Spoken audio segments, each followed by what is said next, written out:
I believe that our city government needs some reform measures in place to make it a more fair playing field, and also to remove the stigma of insider politics in Greensboro.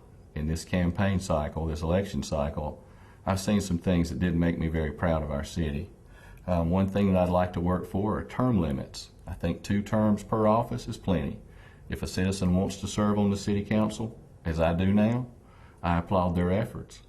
But I don't think you need to become a career politician on the Greensboro City Council, so I am going to work for term limits. I'd like to see campaign funding caps put in place. I've got several ideas about that, but my opponent in this election cycle has raised over $45,000. That leads us to a place where we're saying who's giving him this money, where is it coming from, and what do they expect for it in return. I know I haven't raised anywhere near that, and we've run a fairly successful campaign. We're going to the general election after defeating 5 other challengers. So I don't think it takes $45,000 to run a city council campaign, and I will work to even that playing field by working on a cap that everyone has to raise, or they raise it or they get it any way they want to, but you can't spend more than that. And I think that number is somewhere around $4,000, and I can prove that. My records are all public. You can look and see what we did and what we spent, and you can judge my results for yourself.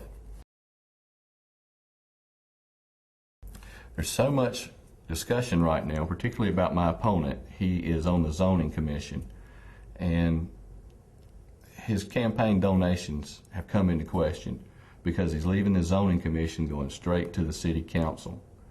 And I think we need to stop that process right there and introduce a policy or an ordinance, whatever the case may be, to where if you're on an important board like a planning board, a zoning commission, a board of adjustment, things where you come in contact with developers who then later make campaign contributions, I think we need a 2-year layoff.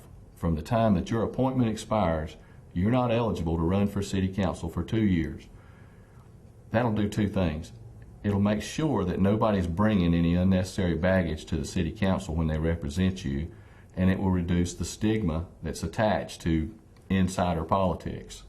It'll make our city more attractive to people because we'll have the appearance of a fairer government system. I think that's important. I believe in town hall meetings. I've already held one, and we had 35 people come out. I was really proud to see 35 people. It doesn't sound like a large number, but try to get 35 people to stop by your house. If elected, I'm going to hold these meetings monthly in the beginning, and if the interest wanes or we feel like we're getting things done and we only need to be quarterly, we'll do quarterly. But I think town hall meetings are crucial, and I will hold them in my district, and I want people just to be able to come in, sit down, be comfortable, and speak in normal tones and tell me what's on their mind.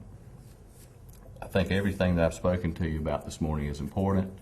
I hope you'll listen to it. I hope you'll go to the polls November 6th, next Tuesday, and vote your conscience. Get informed. All the information's out there.